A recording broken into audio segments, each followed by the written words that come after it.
5 seconds to go.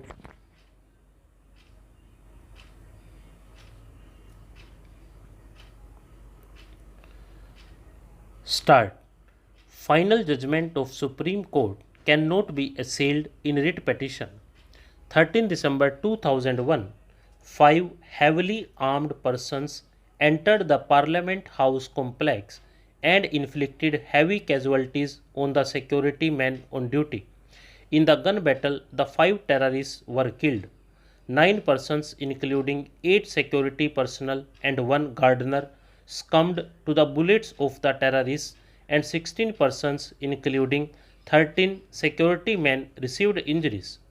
The investigating agency took up investigation which revealed possible involvement of the 4 accused persons, namely Muhammad Afzal, Shaukat Hussain Guru, S.A.R. Gilani, and Navjot Sandhu alias Afzan Guru, along with some other proclaimed offenders said to be the leaders of the band Jaish-e-Mohammed. The 4 accused persons were charged under different offences under the Prevention of Terrorism Act, Indian Penal Code, and the Explosive Substances Act.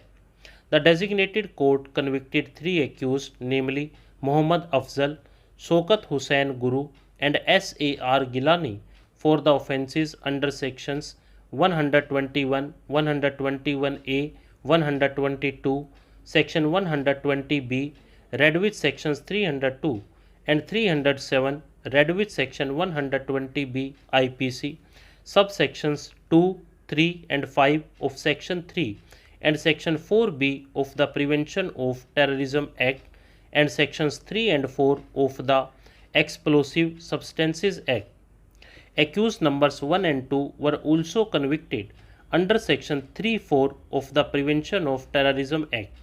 The other accused, Navjot Sandhu alias Afzan Guru, was acquitted of all the charges except the one under section 123 IPC.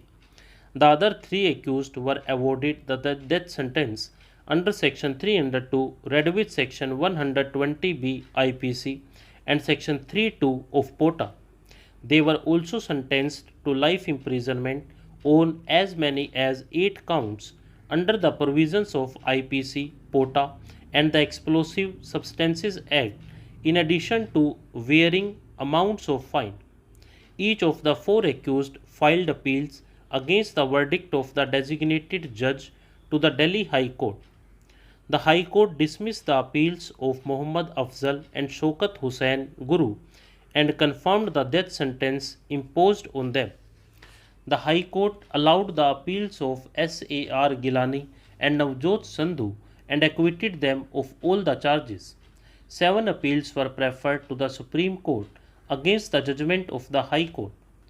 2 appeals were preferred by Shaukat Hussain Guru and 1 appeal by Muhammad Afzal, and 4 appeals were preferred by the state government of National Capital Territory of Delhi against the acquittal of S.A.R. Gilani and Navjot Sandhu.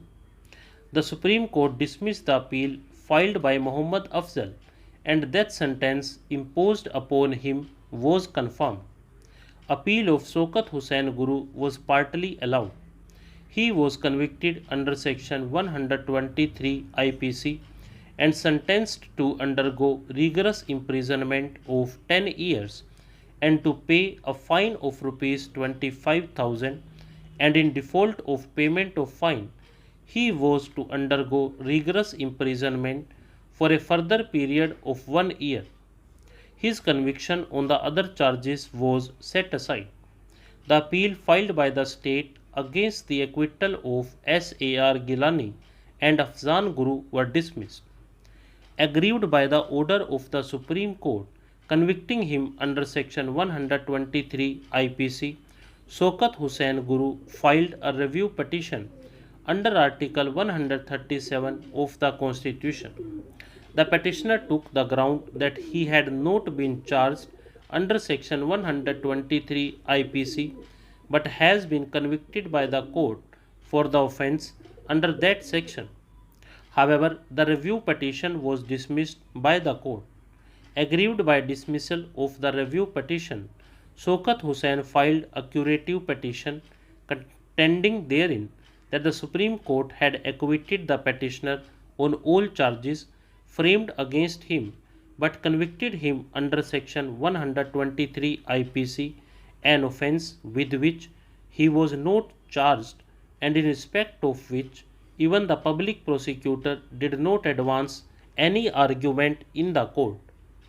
But the curative petition was also dismissed by a bench of 4 judges of the Supreme Court.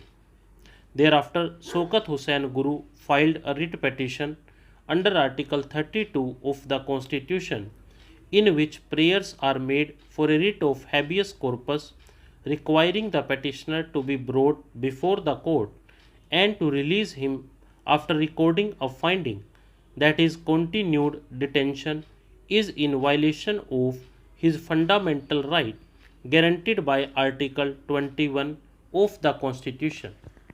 Stop.